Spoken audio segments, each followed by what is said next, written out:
Hello, good morning, everyone. And for those who are watching in other time zones, good evening. At least for the person I will interview, it's good evening for her. And for those who are watching in other time zones, probably it's good afternoon in New Zealand area. So for those who are new to our platform or first time seeing us, my name is Marilyn. I'm the founder and CEO of Customized Training Solutions or CTS. And we are passionate about helping leaders and organizations who are continuous learners and action takers to transform and thrive in all aspects by co creating customized programs with our world class resources. We have served over 3,000 leaders from over 30 countries in different industries, including Petronas, Sony Mobile, PruLife UK, Ayala Group, Chevron, Tencent, Jollibee Foods Corporation, and Shell, to name a few. And the reason why we are organizing several interventions, including this interview, is we would like to help leaders who find it stressful to lead and ensure performance of a hybrid team, those who don't know how to stay relevant and adapt to the next normal, and for those who are afraid that they can't keep their team or their business. So, to be able to stay relevant and continue to lead effectively in any situation, do join us in today's interview. So, it's my great pleasure to introduce to you our leader for today. Marcia Daszko is an inspiring speaker who will provoke your thinking and elevate it for bold action. She is a catalyst for strategic leadership, innovation, and transformation.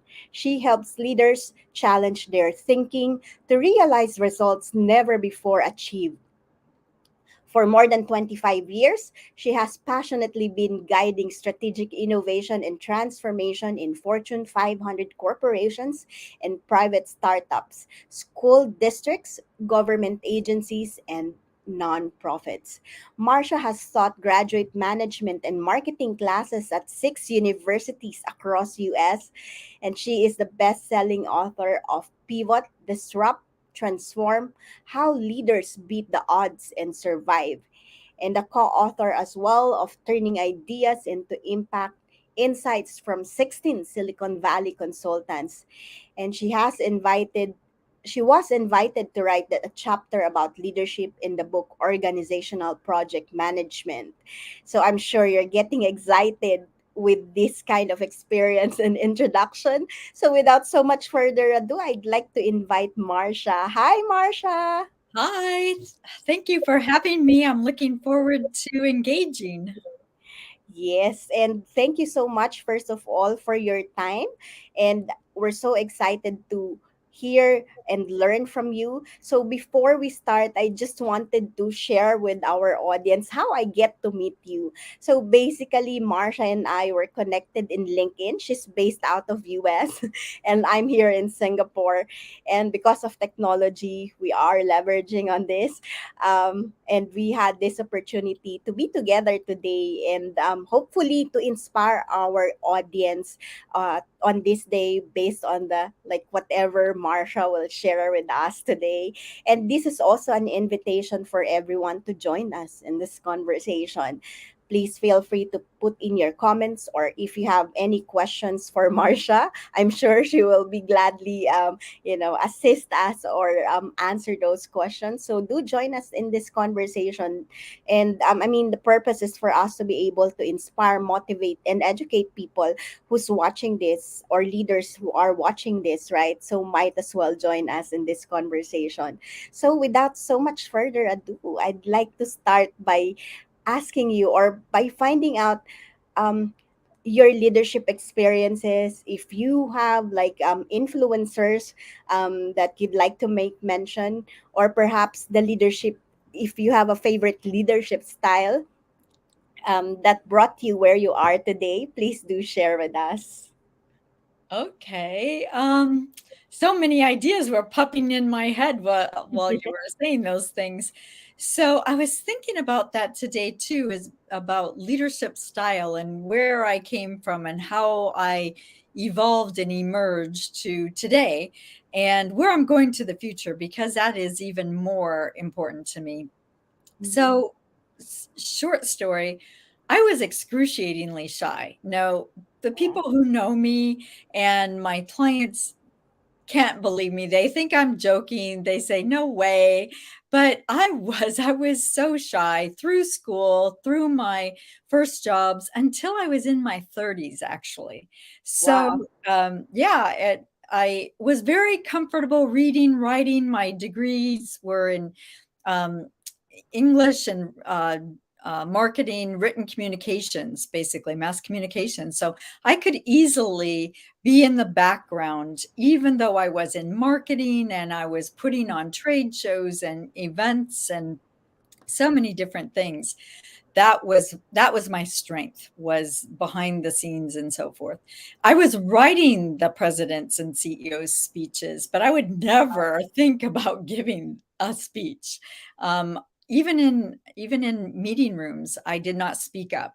If it was a small team meeting, unless I was asked a question, I didn't speak up, because why? It's like I somehow I'll get my messages out there in my writing.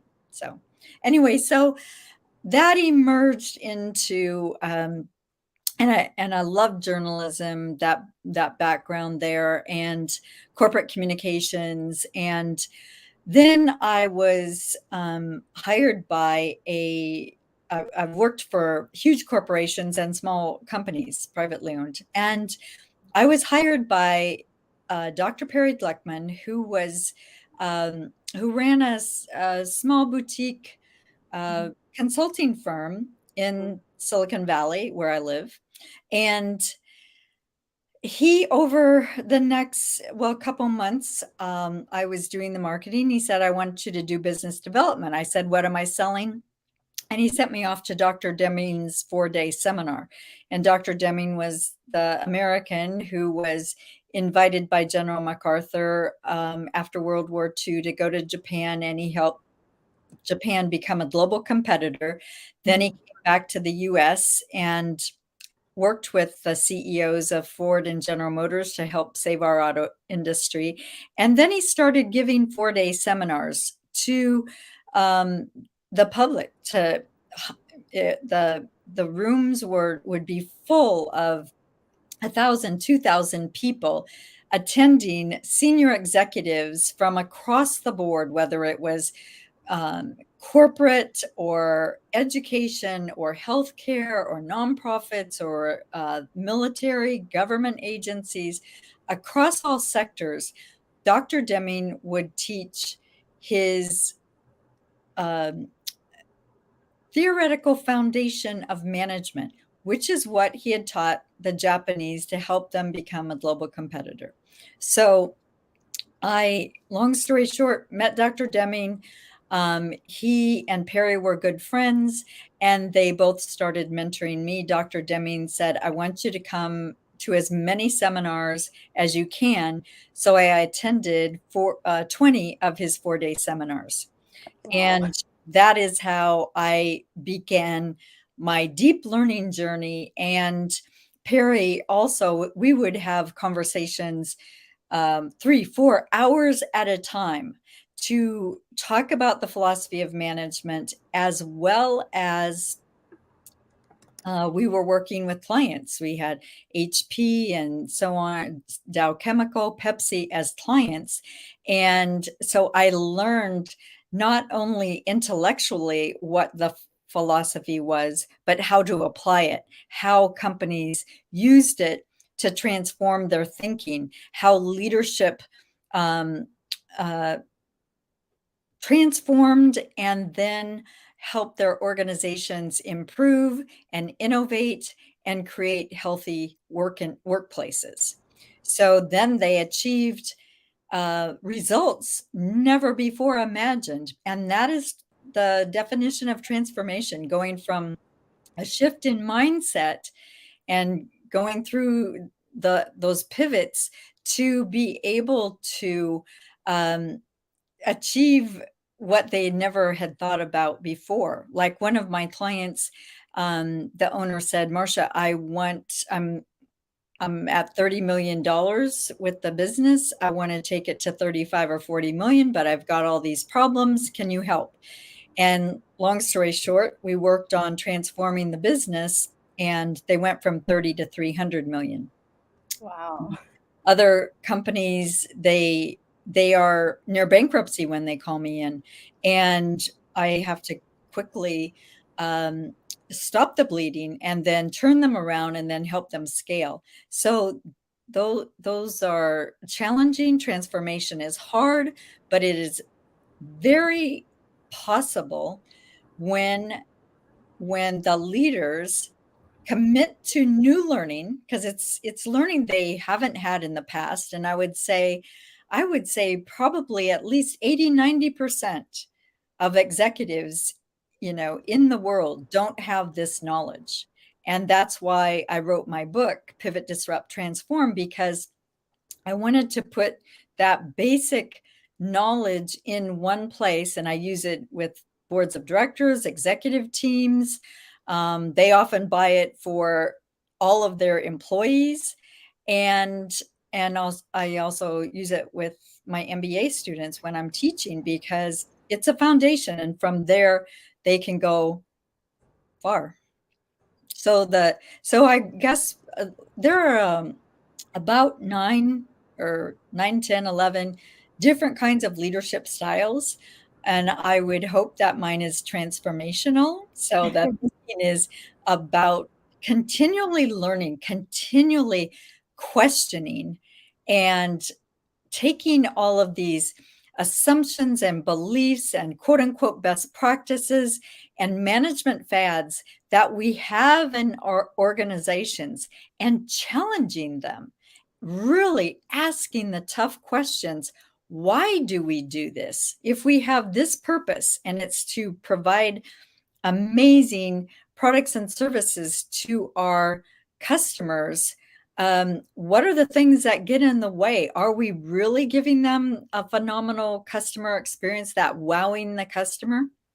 So it really means that we have to create systems, optimize them, not maximize them, but optimize them, and then continually transform, continually improve, continually innovate. The job's never done, but it is very rewarding. But leaders need to go through that tough stuff first, where they maybe want to throw out the things that get in the way and cause the waste and complexity in their organizations. That's why I wrote the book too. That's why I consult. That's why I speak, is because I've seen too many leaders struggle and flounder and fail, and they don't need to. So if anyone is, struggling, if anybody is stagnant, if any organization is, you're just doing the status quo, if you feel exhausted at the end of the day, if you feel like we're trying to solve so many problems, and at the end of the day, I just am overwhelmed or stressed. I don't want to see, there's no need for that, but hopefully over time, we get the focus in the right direction, and we get rid of all of those barriers, identify and reduce the fear in the organization, which then builds the trust. So anyway, there's so much, that it takes to transform, but it is also extremely rewarding. Wow, thank you so much for sharing your experience. And what I'm getting from you, if I will just have to summarize this in three things, right? First of all, I mean, You're you've good. quite a story, a journey. I mean, from when you started. And it's interesting that, you started, as you've mentioned, very shy, which is kind of similar to me. I'm always at the backstage, or like doing a lot of things from behind the scenes, similar to you. So I was like, oh, okay. And again, you've said you more or less just started in your 30s, like really speaking up and doing all these things. And that's a reminder for everyone that there's no such thing as like it's too late, right? We Right. can always start at any time. So thank you for that reminder. And second thing is because you get to learn from like consultants like Perry and Dr. Deming. It was really fortunate for you. Right. And again, like you've mentioned, you learned, and you've gone for like a lot of training that Dr. Deming um uh has been running in the past. And what's more important is really learning how to apply all this philosophy of management that you have learned, right? So and it's really like about applying it. And like what you've said, as a transformational leader, it requires continuous learning. It requires asking the right questions. I think this is also like the one of the value of consultants or external partners like we are, because we're not in the picture. So we can always ask or see also like things that normally those that are in the those people in the picture cannot see, right? I mean, That's right. how and that's the importance of having coaches, mentors, consultants in your life or in your business, right? Right. For you to be able to see those blind spots that you couldn't really see when you're part of the picture, right? So thank you so much for bringing us through your experience. And like you're so, I would say you're so blessed to be trained by Dr. Deming, right?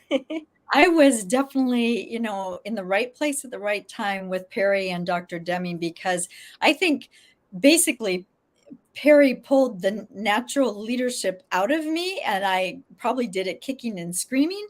But um, now I believe everyone has it in them. They have the natural leadership. For some True. people, it's deep inside, like it's probably pretty deep inside of me. And other people, it's just below the surface, and it's easy to To pull out. create environments for them to develop and to really experience more and more leadership because they're making a difference. I remember a time when um, one of one another woman who worked with Dr. Deming, and I highly admire, Dr. Joyce Orsini. She was up on a stage in front of, I don't know, hundreds of people, and someone asked her a question, and she's a statistician, and she said to the audience, I don't know the answer to that, but I think I know someone in the audience that does. Marcia, would you come up and answer the question? So it's like, oh my gosh. And I'm still shy. I'm still super, super shy. So I had to walk up there. I think blanked out. I have no idea what I said. I don't remember walking back. I was probably in a daze, but I guess it went okay. But that is, it does take someone to really help you, teach you, mentor you, ask you tough questions.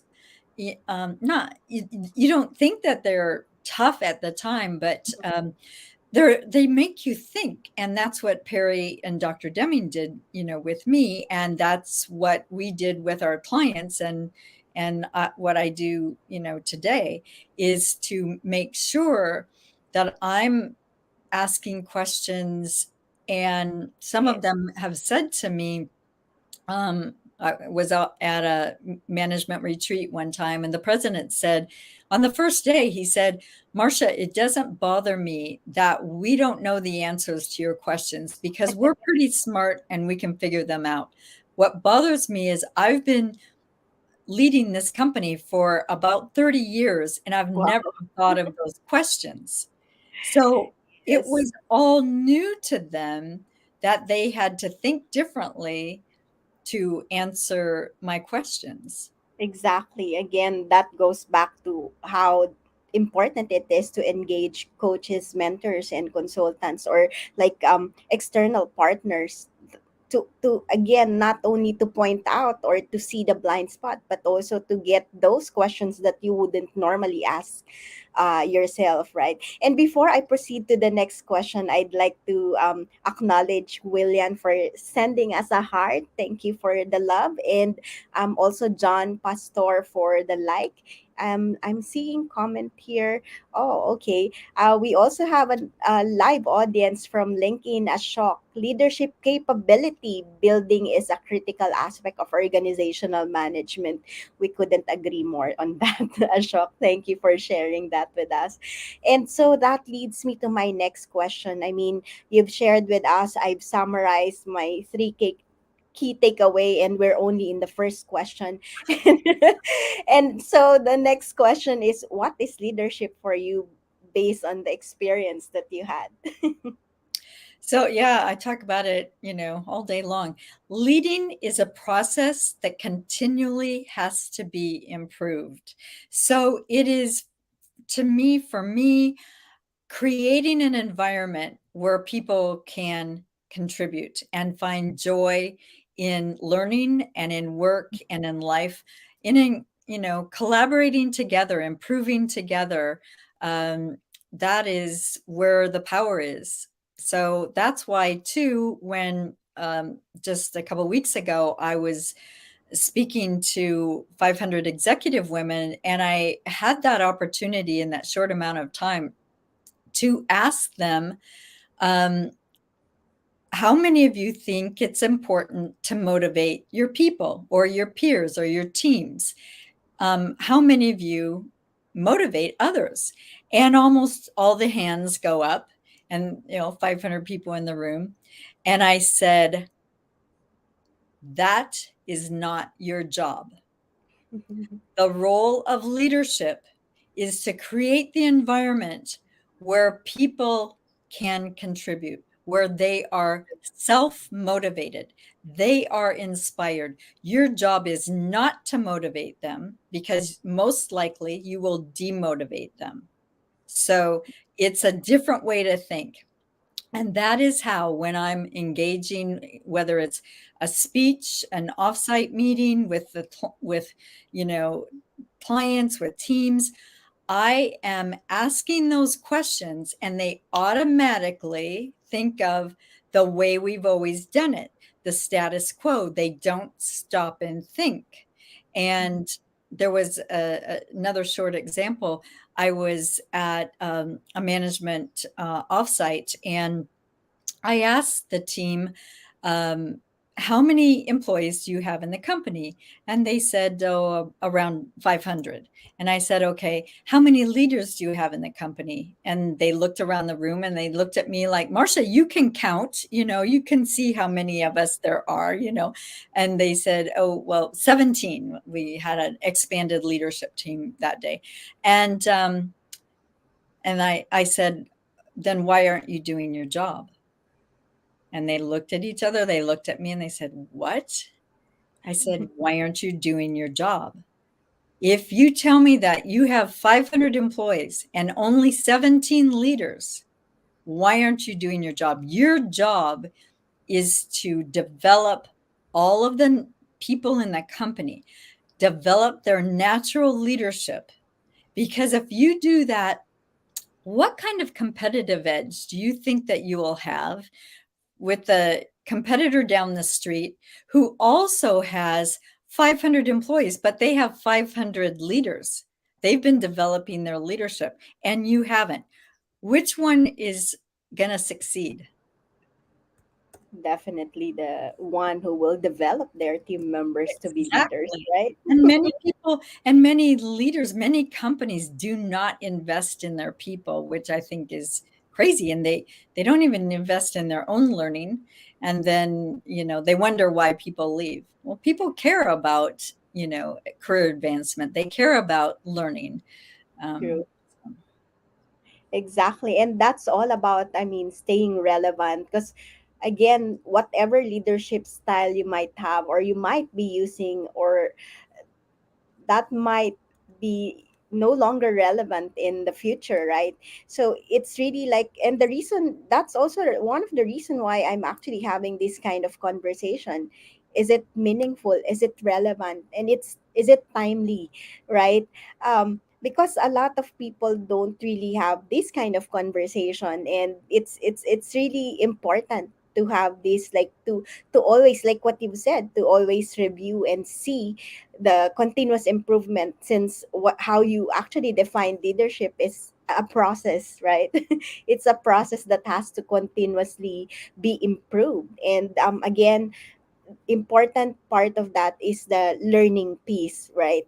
And also, not only for yourself but also for the team, creating more leaders within the organization. And like what you said, what if you have 500 people within your organization, and everyone is um, functioning as leaders? That will be amazing, right?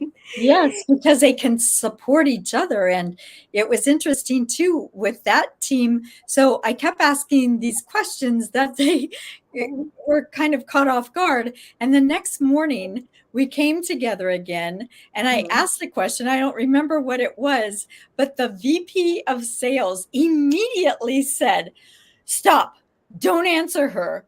Let's think first." Because he thought we're going to go into the automatic answer and she's going to catch us again.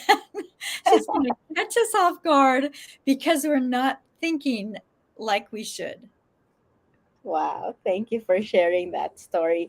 And that leads me to my next question. I mean, during my introduction and based on what I just said, like, we have to, like, continuously learn and review our leadership style, and to continuously improve, like what you've said as well. So in the last almost 3 years now, I guess, that we had this pandemic, and we're still facing a lot of changes happening, and it's getting faster and faster, right? And so I'm curious to know, how would you define or describe the next normal? So I think that term came up, like you said, years ago, Mhm. especially in the first year. It was like, okay, we've got this thing that's we can't get our arms around. What is the next normal? What are we gonna be? And Mhm. I challenged that phrase Mhm. because there is no normal. There is no certainty. There is no uncertainty. There is there is variation in life, in everything. And so we know where we are today. It's just like every organization I work with, they say, well, we're different, we're unique. And they are all over the map with their knowledge, their understanding. Some of them have never heard of systems thinking, others have heard of it, others are trying to apply it, different things. So everything is different. So that's why, like, when I go into an organization and assess and interview people, it's to say, where are they at and what direction do they want to go in? And so the a new normal or the next normal or whatever it's just a phrase that I heard a lot 2 years ago, and Mhm. honestly, and I think in the past year, I have heard it very, very little. I think it came and went. The same thing with, the newer one is Great Resignation. Mhm. It's gonna be around for a while, and then it will go away, and Mhm. there's always something that pops up into the headlines for a while. Mhm. Wow, thank you for sharing that with us. I mean, like, this is not the first time, like, I've heard that there's no such things as next normal. And because, like, we always face change, it's just that, the last 2 years, the change has been very fast paced, I would say. That, like, everyone, like, got a bit shocked, as if, like, someone generally, like, push a pause button in our lives when, you know, nobody can travel and all those stuff. And again, like, we have to like be ready to face it, like as leaders, right? We have to be continuously improving what is relevant now, what should we do better, right? And asking all those important questions. I mean, even before. I love that phrase, you know, leaders have to be ready. Well, we're not ready for everything, but we can. Great leaders are anticipating. And Mhm, I learned that word, that phrase, the importance of that from one of my very first clients, uh, the president of a chain of car dealerships in mhm, Hawaii. And Frank taught me that. And he said, we need to anticipate. And when you think about it, did we not know that a pandemic was coming? mhm, Did we not actually, if we looked at it, the scientists knew that someday we're going to have a pandemic. There mhm. are different pandemics around the world. True. Did we think it would last this long? Did, you know, had these so many variants and so forth? No, but not for the layperson. But I'm sure scientists have thought about it. When we talk about climate change, it's anticipated how bad things will be. Some people have ideas. Traffic gridlock, you know, Mhm, why people push against putting in high-speed rail in California. Why would you do that? You prefer to sit on the freeway. So how many hours? Which is what we were doing before the pandemic. So mhm, there is information, there's data, there are people who are thinking long term, they are seeing things. The same thing with the great resignation, and oh, we don't have enough workers. Well, part of it is, did we anticipate how many people are of retirement age? Well, if the leadership was thinking about that, this would be no surprise. So exactly. there, yeah.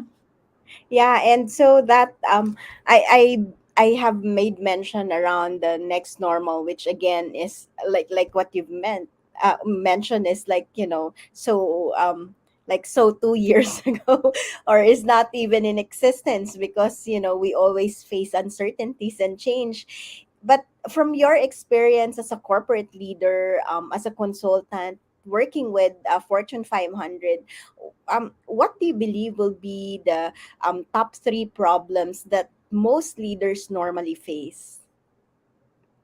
There are the things that leaders face in general, and there are topics, issues that people, boards of directors and leadership teams need to Mm-hmm. be talking about. Mm-hmm. And, you know, one is climate change, one is cybersecurity. Um, I had another one in mind. I have to, you know, come back to that. It's not really the great resignation stuff. That is almost like a blip in the on the scale of things. But Mm-hmm. the economy and debt, and there are several things that are way up there, um, Mm-hmm. as far as issues that they need to be talking about. Diversity has been another one that, you know, has, you know, come front and center to boards of directors and leadership teams. Um, so those are some of the topics. Now, when it comes to challenges for leaders, I think that what's happening is what I've seen is that there is a lack of knowledge. So that's number one, but they don't know it. Like Dr. Deming used to say, how could they know? How could they know there's anything to learn? But that is what he taught, and that is what leaders need to learn. They need to learn a theoretical foundation of management and leadership. Mm-hmm. And, you know, to quickly say, those include systems thinking, statistical thinking, theory of knowledge, like how do you plan and implement your plan. And then theory of psychology. That's all about people and how they learn and what motivates them. And I integrate into all of those a fifth thing, and that is communication. Because if leadership cannot communicate its direction, how people can contribute and work together, and that also means leaders need to ask great questions, seek help from the outside to see what they don't see, and they need to listen. And the leaders with the highest respect that I've seen over 30 years has been the people who ask questions and listen. Mm-hmm. And it's amazing. So I would say they have a they lack, they have a lack of knowledge. They need to be more open to learning. They, number two, they don't have courage. It takes a lot of courage to transform themselves and their organizations. And I think, yeah, those are some of the key things that come up. So lack of knowledge and then lack of courage to transform. Yes. And oftentimes, too, they don't focus and prioritize. So they try to do too many things. They'll say, oh, well, we're a big company, so we need to do these 10 things or 20 things or 200 things. But when I work with organizations, I get them focused on, even the management team, like 3 things. And they're just like in shock, because what they always want to focus on anyway are the measures, the bottom line, the profits, the sales. And let's say if we have a 2-day management team meeting on a monthly basis, they will, that's what they're used to doing. Oftentimes they'll meet quarterly for a day. And I say, what do you talk about in those meetings? And they say, oh, the budgets, the forecasts, the plans, the quotas, the targets. And I say, okay, now we're going to start meeting 2 days a month.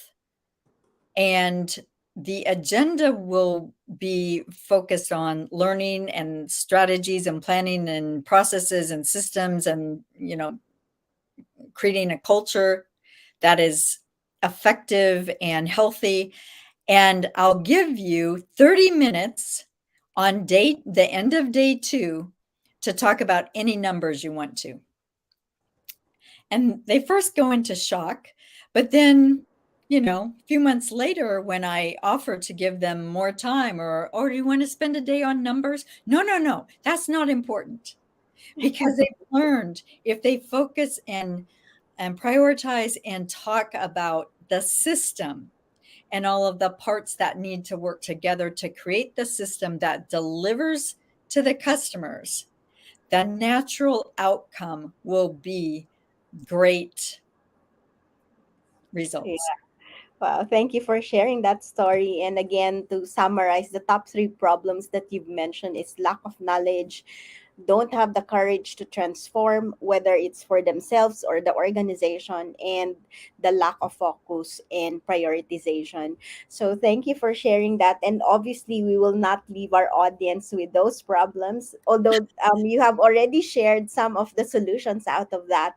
Uh, But I would like to ask you a question that, um, based on the problems that you have raised, what will be the important leadership capabilities? I mean, some of these you've already made mention earlier on the part of the lack of knowledge, right? But what else, probably, if you can summarize it again, what are the important leadership capabilities and skills that they must have to continue to lead effectively? They need a strong commitment to learning, um, curiosity, no fear of asking questions, challenging beliefs and assumptions and quote unquote best practices that they have grown up with and that are in their organizations. So that that openness to learning, that curiosity, that commitment to trying new things continually. Um, and some things don't work out. So what? They're not failures. They're not mistakes. There were steps in the learning process. Mhm. So we're continually learning. We don't have to say, oh, we're horrible people. That didn't work. That's crazy. So, but but creating an environment where people respect each other, help each other, that's so foundational. We've got to get to that, especially now because the mental health of the world is being challenged. It's in the schools, it's in families, it's in the workplace, everything from, the depression, anxiety, suicide rates are up. We need to get a grip on this, and I think it really starts back in the foundation of the family and the schools. Um, we have to be taking better care of each other, and that I can go down a huge other path on that, so I won't go there. But it's not just because of the pandemic either. The research now shows that we thought that children and families were most challenged. They were both overwhelmed and stressed in the past 2 or 3 years. It's Mhm. not true. It's the data is showing it's been in a decline for 8 years. Well, that was before the pandemic, and even during a good economy. So there's something else, that's other things that are not working, that we need to work on as a system, education as a system. Um, we mental health as a system, and all of these things. When the system doesn't deliver the results that we want, we Mhm. need to change the system. Leaders need to change the system. Yes, very true. And I remembered similar conversation I had with my last week's interview with Mahima, where she said um, one of the wishes she had is to really like incorporate emotional, in this case emotional intelligence for children, because the structure or the school system has to change, right?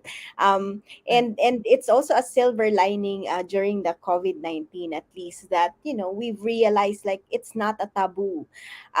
We can talk about it and we can address the mental health, as well as the family, systems going on. Obviously, like most of us has to stay home for the last 2 years, right? So where nobody can travel, and so there has to have a change as well in how we actually like lead our family, not only the organization but also the family, how Right. we actually encourage our children, how we can be a role model, and how can we also like contribute as in our family, in our children, on the education, because it's not all about the school, right? Or going to school and all those stuff. We and the environment that our children will be in will also have an influence on how they think and how they actually act, right? So it's really important for us not only to lead ourselves and our family, um, on top of the organization that Right. we Because lead. so many families, so many parents didn't cope well. They didn't have good coping skills. Yes, they took a lot on. All of a sudden, the apartment or the house was full of, you know, them taking care of grandparents and taking care of toddlers and trying to be on a Zoom call, and so but they many didn't have good coping skills. Therefore, the children did not have good coping skills. And sadly, because many parents were stressed and anxious, that went over to the children and came out in negative ways, that they were anxious, maybe they had eating disorders, maybe they um, felt bullied on Zoom, they couldn't focus, they couldn't study well, they felt, for extroverted kids, Mm-hmm. they were, forced to be more shut down. And for the introverted kids, they probably did pretty well. But, Yeah, for some of that, yet true. over time, being too introverted is not healthy for anybody, because then they are happy to just be with the screen and that's all that. And so it's yeah, it's a big juggling act, but that's why optimization is so important. It's looking at Exactly. all the pieces and Mm-hmm. saying, how are we doing? How are all the pieces connected? What works, what doesn't work, and addressing it.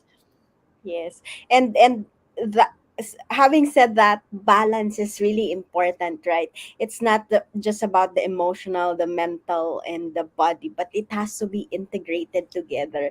And we cannot really separate, like, I mean, speaking of what happened during the pandemic, right? We cannot really separate that I'm a mom, I'm also a sister, I'm also a daughter. But I am also doing this as a business, right? I'm also a business owner. We cannot really separate that as much as we want to, and that's actually similar to why there's great resignation. It was a conversation with one of my leaders, Jim, and he said, like, that's also the reason why we're having all this chaos and this great resignation, because we have to recognize that you're working with human, right?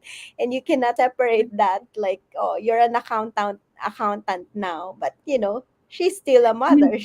Yeah, who I heard did pretty well through this, uh, are people who did homeschooling.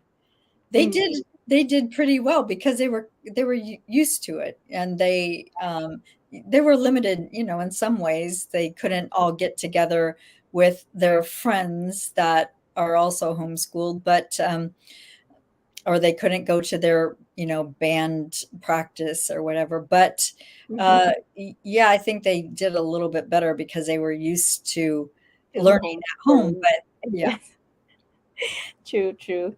Yeah. So my next question now is, what do you believe is the role of learning leadership and transformation in thriving in the future or in this present moment, since we don't have next normal for this conversation. So and probably, like, I mean, we've been talking a lot about the role of learning, how important it is, and as well as the role of the leader in within the organization, as well as how transformation has to be present, right, in order to thrive. And so this is probably an invitation, if you were to summarize and integrate all of these in like one or two sentence, what would it be? So it's not only thriving, for many, it's surviving. And it Mhm. is definitely the integration of the three. It's integrating the learning and leading and transforming. And you can even use other words too, like optimizing. And from my book title, pivot, disrupt, transform. So it's pivoting, it's disrupting your own thinking and your own beliefs and assumptions, and ways that you've done things. So you disrupt it, or you're going to get disrupted. And then, of course, continually improving and transforming. Mhm. Wow, thank you for summarizing that for us. And that leads me to my last two questions, which are very open questions, I would say. And I would normally like say these are my Miss Universe questions. Oh my God. So this is your opportunity to So get the um crown, huh? to have the crown and answer these questions. So let me just put in the summary before that. My question is that if you have a magic wand that you can use, what will you do with it? This one really stumped me. Excuse me. Um,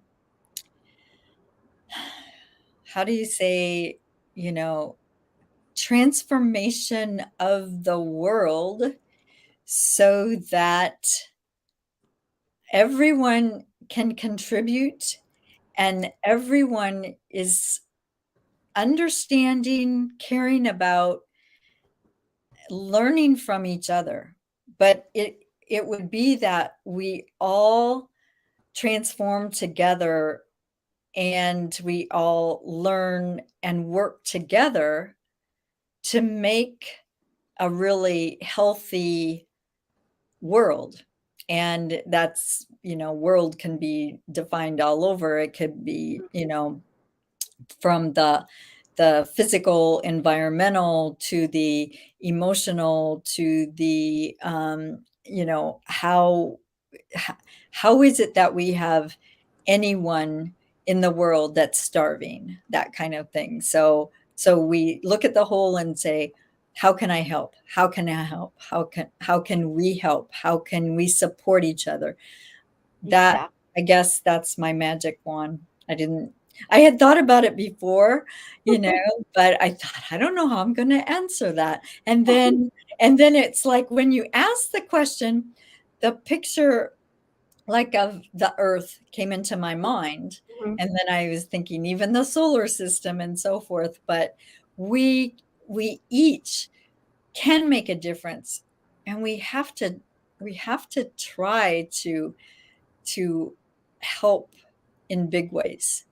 It's not about writing a check, or it's really reaching out one on one, as well as how can we make a difference in these systems that Mhm. need to transform, like education. How can we really help education transform? Yes, very true. And I really love what you've said, transformation of the world, so that everyone can contribute and everyone is learning and working together to make it a healthy world. I mean, I'm sure with the things that you do, like influencing leaders, especially those big companies, and that's also the reason why I've been always targeting multinational companies and conglomerates, because I believe that they also have a huge role or a huge influence in the lives of many, because they have, first of all, a lot of employees that are working within their organization. Plus, they already have like a huge reach to most people, right? And I'm hoping that, if they're hearing this message, um, it's already like what we are doing right now is hopefully contributing to like transforming more people, to be able to not only learn but to contribute to each other, to collaborate with each other, to make this world a better place to live in, right? And I'm sure even without the magic one, this is already what you have been doing with the work that you do. So I thank you for that. Well, hopefully we experience and we see more and more healthy leaders, because Mhm. we have seen many, many leaders destroy companies. We've seen many leaders who are narcissists, many leaders who destroy people, who have a big company. And if the economy is a little rough, they say, okay, we're going to lay off 100 people or 10,000 people, and they don't blink an eye about it. And it's like, how can you just destroy the people like that? There is no care there. Mhm. Or they say, oh, we've got it's performance appraisal time. So we're going to say, okay, who's the bottom percent? Rank and rate the people, and Wow. fire the bottom 10%. There's no such thing. And performance appraisals should be abolished.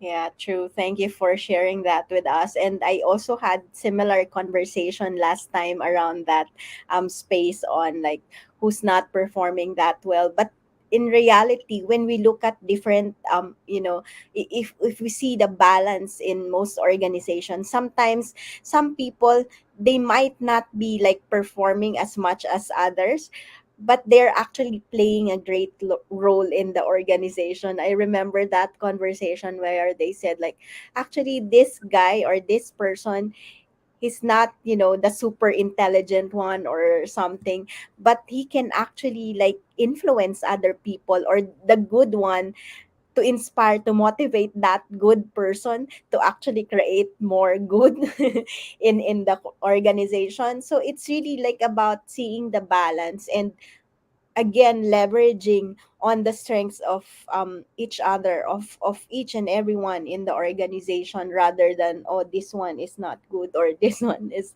not making it, but really looking it in a more holistic and balanced way. What is the strength of this person, and how can we leverage on that to make everyone like, go up And to that and space. also, why try to make some people better at certain things? They are not going to be good at it, and they have no interest in it. It's like if somebody said, okay, Marcia, you've got to study and improve trigonometry or calculus or coding, as a software engineer. I know nothing about that, have no interest in it, but I'm great at creating environment for those people who love it to work in and support each other and contribute to where that organization wants those skills to excel. True, true. Like again, it's about leveraging on each other's strengths, right? So Yeah. that leads me to my last question. If you were to ask yourself a question that you can best answer, what would it be? And since you can best answer it, please do answer it for us. Oh, a question that I would ask myself and that it would answer it for you. Yes. Um,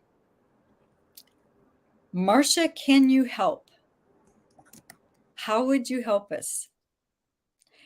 And because really, I invite people to ask me that question.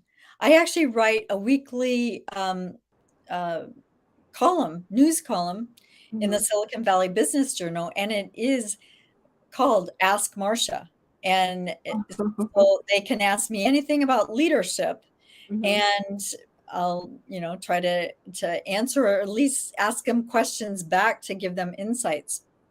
So I would say, um, many times after I've worked with an organization, the president, the CEO will say, Marcia, how could how could we have found you?